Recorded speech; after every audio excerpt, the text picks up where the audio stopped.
tukomyewo mu bulamu bwaffe omulabi waffe omulungi oli ku Ngudde TV mu luggya lwa Makerere Full Gospel Church. Mu myaka gy'enkaaga abantu abawulira enjiri ne baginyumirwa, abamu ne bagikyawa, ne batukazaako erinnya eryagugudde nga balowooza nti kijja tunyiiza nnyo naye nga tebamanyi nti ate kituyimusa buyimusa. Tubadde tukyalina omusumba Shadrack Kaganda nga atuyitiririra mu bulungi bw'abantu bano bazze amenya nga tutunabagenda mu kuwummula musumba Wilson Nsamba, Patrick Ndianabo, Pastor John Mudde, Senyonjo yali mu Amerika, Dr. Masinde be bamuyamba okuwandiika ekitabo ekyo ekya Doctrine. Naye n'abadde abuzaayo omuntu omu ye mukadde waffe Joshua Kamya Musoke. Mu budakiika busatu Joshua Kamya Musoke. Gwe naye kiki kye yali gy'oli Joshua Kamya Musoke? Erinnya eryo bwe ndiwulira zijjukira bingi. Joshua Kamya Musoke taata gyendi sijjagga nti yali kuba akyali mulamu. Nzikiriza mulamu kyekiri. Ffe Yokaana essuula 8 n'olunyiriri olw'ataano mu emu. Yesu agamba abayigirizaawo nti bwe munaakwatanga ekigambo kino, kigambo kyange, temulifa. Joshua teyafa, genda mu maaso. Joshua mu kitiibwa ekinene Mukama kye yamulaga n'omulimu omunene gwe yakola. Ngulumiza Mukama byonna bye yakola okuyitambulamu. Neebaza Mukama kubanga yaŋŋanya bwe yakimanya nti ampita okumuweereza yantwalira ddala ku training entuufu. Nafuna omukisa oguweereza eri obulamu bwe emyaka gy'obulamu bwe gyasembayo 2 buli lunaku misana kiro. Mukama yaŋŋanya ndabe kikyampisa okukola. Yes. Nga ntwalidde ddala. He showed me the end from the beginning. Yandaga omulimu guyinza kufaanana gutya, oyinza kukomekereza otya, naye ate yakindaga ku ntandikwa. Nalaba obulamu bwe, yanjigiriza. Balaba obulamu bwe. Era nze training yange y'obuweereza esookera ddala bagiyita Joshua Kamya Musoke. Kuba nabeera naye emisana n'ekiro, n'enjiga nanjigiriza, nambuulirira, nanjigiriza okusaba, nankuutira ebyazitowa n'ebyayanguwa, kusalawo kwe yakola, okumunga kwali kuzibu, okulanga kwali kwangu, yambuulirira. Nali muto myaka nga 16 naye nga simanyi nti yali training ey'obulamu bwange nga Mukama anteekerateekera omulimu gwe ngenda okukola. Era yankuutira n'aŋŋamba beera mwesigwa. Abantu be batebasigadde ne be batebadde beesigwa, Katonda asigala mwesigwa. Ekiseera kye yalimu kyali kizibu. Haleluya. Musumba Bulodokai, Joshua Kamya Musoke ku bavubuka abazanyisanga ekigambo kya Katonda yabayisanga atya?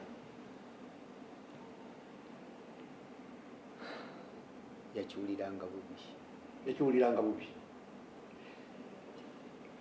Kubanga waliwo okubeera omusumba ng'olaba abavubuka batandise okweyisa obubi. Joshua yalinanga obubaka bw'abasumba, yanga people. Ndowooza ayinza okiddemu obulungi ye Shadrack. Ekimu ku byenzijukya bye yaŋŋamba. Yes. Yankuutiranga nga muzeeyi wange bwankuutira. Nga ŋŋamba tovanga ku mulamwa.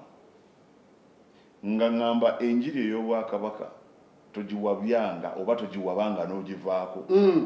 Ng'era akugamba sigala ku mulamwa, beera ku musingi. Nga wazira bwakubuulirira ennyo, waliwo akayimba ke yayimbanga ke tujjukira obulungi awo. Weesige ye. Waliwo ku weesige yayimbanga sinze ayi Mukama sinze. Okay. Sinze ayi Mukama sinze wabula erinnya lyo. Okay. Erigwano kutenderezebwa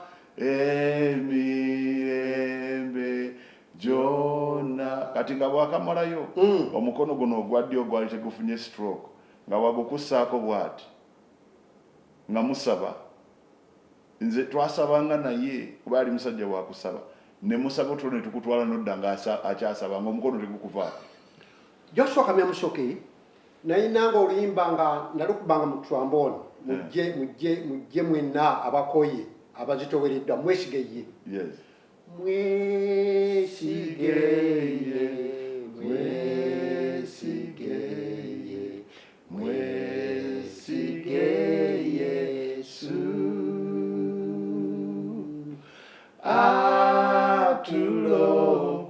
Atulokola tuonya, mwesigeye Yesu.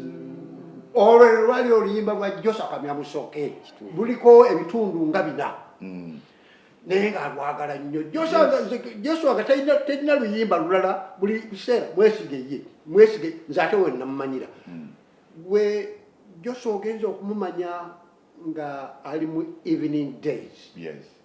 Biseera bye naliko naye kitono nga asanyalalidde ddala nga tasobola kubanga namutwaliranga obuyambi byokulya si bwa ssente naye kulya nga alina ebintu byagala okulya naye ngaennaku enzita okulaba nga Joshua omusanga mu kisenge tasobola kukka wansi ku madala kubanga yabeeranga ku residensi eyo gye yabeeranga. Naye erinnya lya Mukama lyebazibwe olwa Joshua Kamya Musoke emirimu gye yamukozesa. Joshua Kamya Musoke munnaffe ali ku Gugudde TV oyinza obutamanya muntu ono gwe twogerako. Abazungu bwe bagenda nga Idi Amin abagobye abatutte ekirinnya mutikka. Joshua Kamya Musoke ye yadda mu bigere byabwe ng'adda mu bigere bya Pastor Hugh Douglas Lezero kubanga ye yatwalanga ekkanisa ya Makerere Full Gospel Church. Naye nga Joshua Kamya Musoke ava mu kkanisa ye Naggulu Katale ye yali omusumba omukulu. Ekkanisa ye Naggulu Katale nkulu nnyo eri ebyafaayo bya Makerere Full Gospel Church. Musumba Mulodokai tuyise mu bizibu tuyise mu biwonvu mu enjiri enzujuvu simbaga tubadde n'abasajja enjasa biggu Idi Amin Dada naye ku mirembe gya kabaka enjiri yagitwala atya Sir Edward Mutesa yakkiriza enjiri etandika okugulira yatandikira wakati wa Bulange ne Lubiri. Yes. Mwaka 1961 awo. Yes. Neba y'amaanyi nnyo abayindi ne balokoka Taifa yonna Kabira yonna ne balokoka. Mutesa teyayiganya ku njiri. Era n'okugulibwa kw'ekkanisa wa eno ya Full Gospel Church Makerere. Yes. Tuna mukamera eyo Omumbejja Muggale. Yes. Yajja mu linnya lya Kabaka ajaggulewo ekkanisa. Kabaka yali agenda okugiggulawo. Naye mpulira nti n'agamba mwannyina Muggale Omumbejja nti naye mwogana nnyo gwabawogana gw'obamanyidde gwegenda Omumbejja kwe kujja naye nga abazungu abamisani baali bayise Sir Edward Mutesa Ssaabasajja Kabaka wa Buganda. Ekirala Omumbejja kyambuulira nti Kabaka yabeeranga ku veranda ye twekobe naye ng'ennyimba zino nga babatiza waliwo amaanyi ag'ekitalo mu musaayi gwa Yesu. Waliwo amaanyi ag'ekitalo mu musalaba gwa Yesu. Mu linnya lya Yesu tuli bawanguzi. Haleluya. Mu linnya lya Yesu. Haleluya. Sitaani yaduka newangula yampedde nga Mutesa nga zimunyumira nnyo. Kaakati tulabye Mutesa enjiri teyagiyigganya. Obote yazzeewo. Enjiri agikutta atya? Obote tiyalina mutawaana nnyo. Bw'oli wakutaano ndowooza nga ambulira ekintu ekyo. Tiyali wa mutawaana nnyo. Kakati ate oluvannyuma Amini nga amanyi okuwamba Obote ku regimu esooka. Amini. Yes. Kakati yawamba 1971 January 25. Yes. Kakati ekyaddirira 72 n'agoba abayindi. Ekyaddirira n'agoba abamissionary. Abagobera ki? Agamba Yeah. nti baali basajja bakesi ba America. Basai Gwe gwali omusango omukulu. Kubanga mu kiseera ekyo engeri gye yali amaze kutwala obuyinza yali yeerangiridde ayina ebitiibwa bingi DMC, DMC, DRO, byebityo. Kakati awo ekkanisa liryoka eyingirira ddala ekiseera ekituyita dark ages. Abantu amakanisa ne gaggalwawo. Nagaggalawo. Naye mwe temwalina bisobyo abapentekote ekyamunyiiza ddala mumwe temwali basai Temwali wabula ekkanisa mudakiika emu kuba tunatera okuwuza ekkanisa yali side za Wandege yawo bo bakolanga parade ne batambula ekkanisa yijikira. Yes. Batambulanga bakapitini bati ndowooza Salvation Army n'alowooleza ddala abasajja bano bayinza okubaamu akantu. Salvation Army be batuleetera obuzibu abasajja abo. Ebyo tugenda kubyongerako. Kaakati olabye enjiri emyaka gy'enkaaga n'emyaka gy'ensanvu n'ekinaana Katonda n'akuwa omukisa n'olaba n'ey'enkumi 2. Njawulo ki gy'olaba? Era kiki kyoyinza okutegeeza? Enjiri esookera ddala yali y'amaanyi ddala mu maanyi gaayo. Okusuula omugugu gw'ebibi yali si yakuzannya. Kyokka ate enjiri eyaddirira awo eddiridde mu myaka gino gye tulimu. Yes. Okusinga nnyo etwaliddwa nnyo materialism.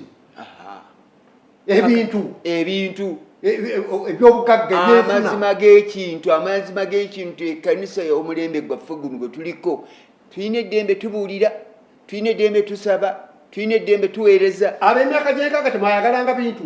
Ebintu twabyagalanga naye munnange mutandikwa y'ebintu ffe twasooka okufiira ddala ku bintu mu ndowooza y'ebintu okubyagala. Nga sinebagenda wa mutabani wo siibula abantu abo mu lulimi olutoolo n'oluvannyuma abayiseemu nsiima Ruhanga Yes. okundinda okuba omumeezi okwekihati kuva mu myaka gy'enkaaga obunayitiraine Mukama wange Yesu Kristo okubeera omujuni wange na hati nimbakubiriza inywe n'abatono n'abatoro kati mwikirize Ruhanga abahe omugisa. Haleluya. Musumba Shadrack mu dakiika 2 zokka omulembe guno kiki kyoyagala okugulabula? Omulembe guno kuba nange gwe ndimu siri wa mujankaaga nendi product ya gyenkaaga.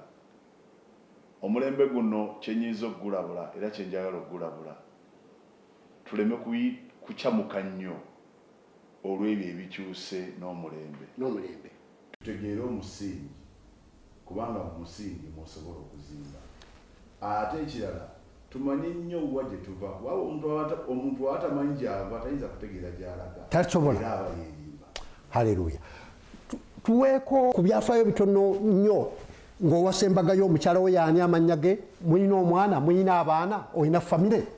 Neebaza Mukama olw'okuba yaŋŋanya era n'anzikiriza ne neeroboza omwana muwala ayitibwa Grace Nakawaya Kaganda.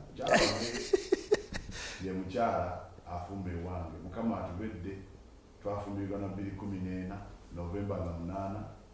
Mukama atuwadde ezzadde tulina abaana 2 omulenzi n'omuwala era bw'otunuulira mutabani wange ojja kulaba ekifaananyi ky'omukulu ono nange saamunyaga.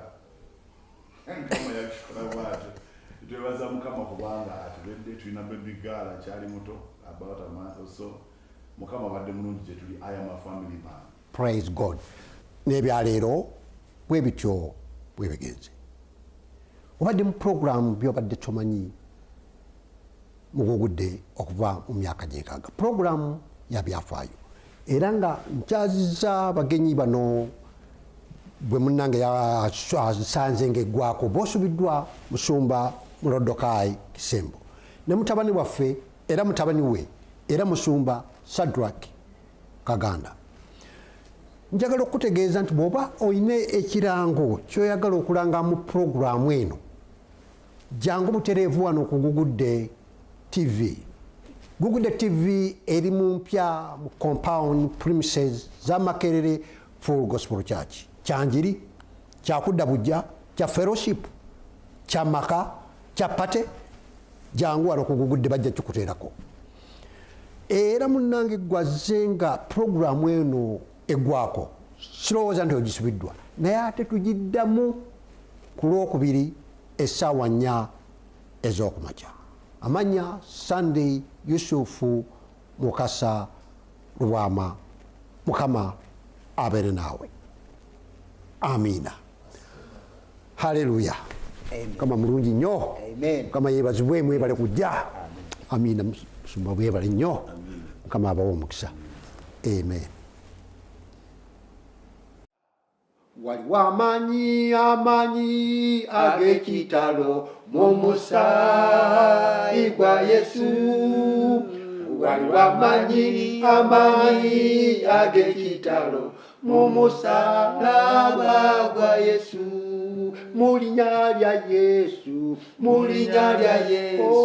tuli bawanguzi. Haleluya. Mu linnya lya Yesu, haleluya. Mu linnya lya Yesu, haleluya. Sitaani yaduka.